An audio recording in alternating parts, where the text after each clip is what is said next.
फुसफुसाती हवा। एक छोटे से गांव में जो ऊंचे ऊंचे पहाड़ों के बीच बसा था, अर्जुन नाम का एक लड़का रहता था। और अपनी जिज्ञासा और एक ऐसे सपने के लिए जाना जाता था जो उसके छोटे से संसार के लिए बहुत बड़ा था। उसे उड़ना था। हर दिन स्कूल के बाद वह नदी के किनारे बैठकर पक्षियों को आकाश में उड़ते हुए देखता। उनके पंख आसमान को बिना किसी कोशिश के चीरते हुए जाते। अर्जुन अपनी आंखें बंद कर लेता और खुद को उनके बीच उड़ते हुए धरती की सीमाओं से मुक्त कल्पना करता। एक दिन जब अर्जुन अपने ख्यालों में खोया हुआ था, एक बूढ़ा व्यक्ति लंबी सफेद दाढ़ी और लकड़ी की छड़ी लिए उसके पास आया। उसकी आंखों में ऐसा लगता था जैसे उन्होंने दुनिया के सारे रहस्य देखे हों। वह अर्जुन के बगल में बैठा और कुछ पल की चुप्पी के बाद पूछा, तुम आसमान को इतनी लालसा से क्यों देख रहे हो? अर्जुन ने शर्माते हुए मुस्कुराकर कहा, मैं पक्षियों की तरह उड़ना चाहता हूं।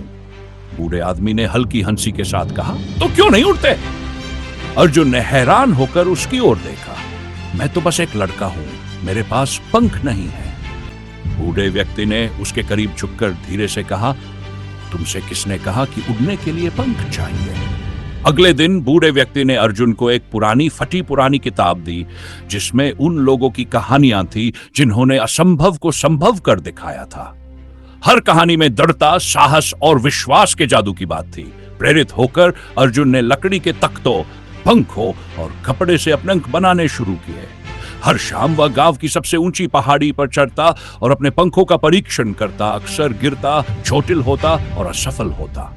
गांव वाले उसकी कोशिशों पर हंसते और उसे मूर्ख कहते, लेकिन अर्जुन बूढ़े व्यक्ति की किताब की कहानियों से प्रेरित होकर कभी हार नहीं मानता। एक दिन तेज हवा चल रही थी। अर्जुन एक बार फिर पहाड़ी पर चढ़ा। उसने गहरी सांस ली, अपनी बाहें फैलाई और कूद गया। कुछ पलों के लिए वह नीचे गिरा, लेकिन फिर कुछ अद्भुत हुआ। हवा ने उसके पंखों के नीचे सहारा दिया और उसे ऊपर उठने लगा।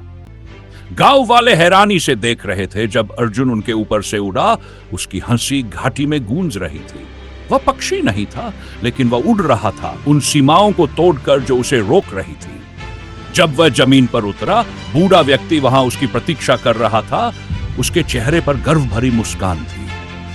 देखा अर्जुन, उसने कहा, तुम्हें उड़ाने के लिए पंख नहीं बल्कि छलांग लगाने का साहस और यह विश्वास चाहिए कि तुम उड़ सकते हो।